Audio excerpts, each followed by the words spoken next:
Айша, Алла оған разы болсын, былай дейді: Құрандағы Алла тағала сендерді байыбына бармай берген анттарың үшін жауапқа тартпайды деген аят адамның сөзінде жиі қолданатын уаллахи, ия биллахи, жоқ деген сияқты анттарға байланысты түсті.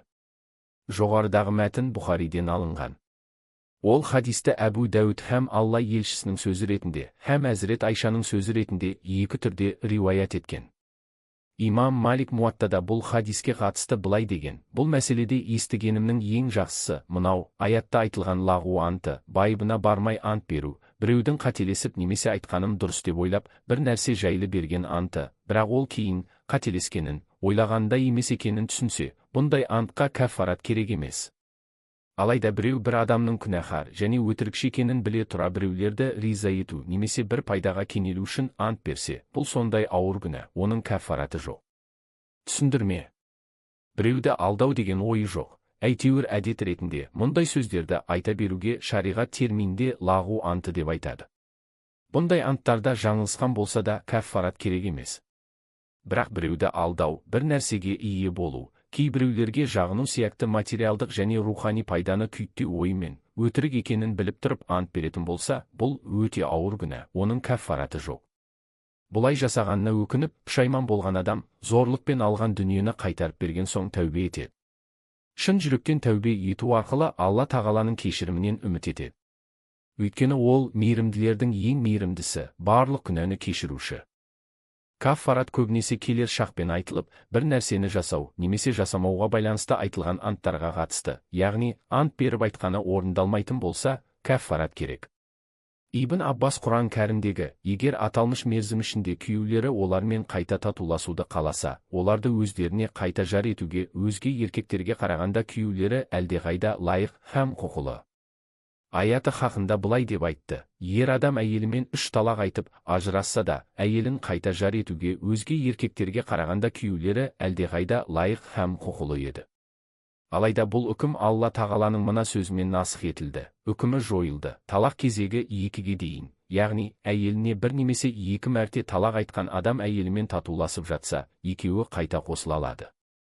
Ер адам әйеліне бір немесе 2 мәрте талақ айтқаннан кейін оны не жақсылықпен өзіне жар етіп алып қалады, не болмаса көңілін тауып жақсылықпен қоя береді.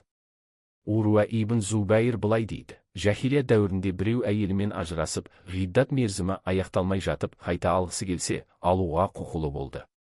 Адамдар осылай ажырасып қайта қосылып жататын. Бұл жағдай бір адамның мына оқиғасына дейін жалғасты. Бірде бір кісі әйелімен ажырасып, ғиддат мерзімі аяқталуға шақ қалғанда әйелімен татуласты, сосын қайта талақ айтып, әйеліне: Аллаға ант етейін, сені үйінде мүлде тұрғызбаймын және басқа біреуге де мәңгілік адал болмайсың деді.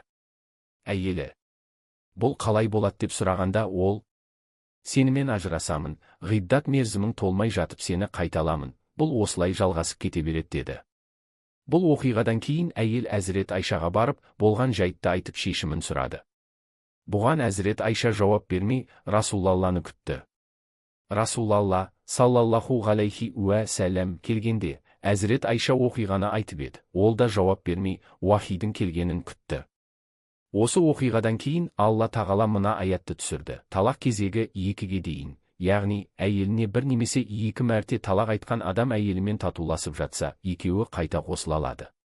Ер адам әйеліне бір немесе 2 мәрте талақ айтқаннан кейін оны не жақсылықпен өзіне жар етіп алып қалады, не болмаса көңілін тауып жақсылықпен қоя береді.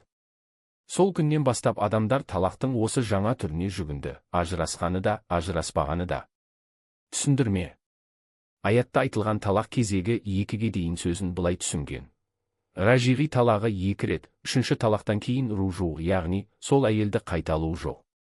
Ол үшін әйел басқа біреумен үйленіп, ажырасқан болуы керек. Бұл тәпсір 3 талақты бірден айтуды жайыз деп қабылдаған имам Шафиғи сияқтыларға арналады. Алайда аятты басқаша түсініп, шариғи ажырасу 3 бөлік уақытта болуы керек, бір уақытта жасалмайды деген фақихтар да бар. Олар 3 талақты бірден айтуды харам санайды. Әбу Ханифа 3 талақты бірден айту харам болса да, талақ саналады деген. Аятта айтылған оны не жақсылықпен өзіне жар етіп алып қалады сөзі 2-ші рет, ажырасқаннан кейінгі 3-ші рет қайта некелесуге қатысты. Бұл кезде әйел мен ер адамның арасында бір ғана байланыс қалады. Үшінші рет ажырасқанда қайта некелесуге құқығы қалмайды. Аят соңғы мүмкіндікпен бірге болуға шешім қабылдаған ер адамға жақсылықты бұйыруда. Яғни отбасы құқығына сай әрекет етіп, нәпақасын қамтамасыз ет және жақсы қарым-қатынас жаса, жақсы мәміледе бол дейді. Ал жақсылықпен қоя береді сөзіне келетін болсақ, Раббымыз бұл жерде ер адамның талақ айтып, ажырасқан әйелге барлық материалдық жағдайын жасауын, артынан ғайбат айтпауын, жаман атпен атамауын, оны адамдарға жек көрінішті етіп көрсетпеуін бұйырған. Жақсылықпен қоя беруден ғиддат мерзімі аяқталғанға дейін әйелді ұстау деп те түсінгендер бар. Мағил ибн Ясар былай дейді: менің бір қарындасым бар еді. Оған құда түсіп келушілер көп болды, бірақ ешкімге бергім келмеді. Сол кезде көкемнің баласы айттырып келді. Қарындасыма батамды беріп, онымен некесін қидық. Алланың қалауы бойынша екеуі біршама уақыт бойы бірге өмір сүрді. Кейін көкемнің баласы қарындасыммен ражиғи талақпен ажырасты. Бірақ қайтадан алмай тастап кетті. Қарындасымның ғиддат мерзімі толғанда, оған құда түсушілер қайта көбейді. Сол кезде көкемнің баласы қайта келіп, онымен некелесуді қалады. Оған ашуланып, ертеректе де оған құда түсушілер көп болды. Ешкімге бермей, сені бәрінен артық көріп, саған некелеп едім. Ал сен ражиғи талақпен ажырасып, қайта табысуға мүмкіндігің бар болса да оны тастап кеттің.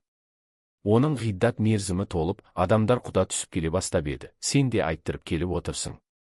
Аллаға ант етейін, оны саған әсте бермеймін дедім. Осы оқиғадан кейін мына аят түсті: әйелдеріңмен ажырасып, олар да өздерінің иддат, хуту мерзімін толтырса, қазылар және екі жақтың ата-аналары, ажырасқан ерлі-зайыптылар разылық білдіріп, шариғатқа һәм дәстүрге сай оңтайлы шарттар негізінде өзара келісетін болса, онда әйелдерге бұрынғы күйеулерімен қайта некелесулеріне кедергі болмаңдар, қысым көрсетпеңдер. Мағил сөзін жалғап, аят түскеннен кейін бермеймін деп ант ішкенім үшін оның кәффараты ретінде қарындасыммен алдыңғы күйеуінің некесін қидық.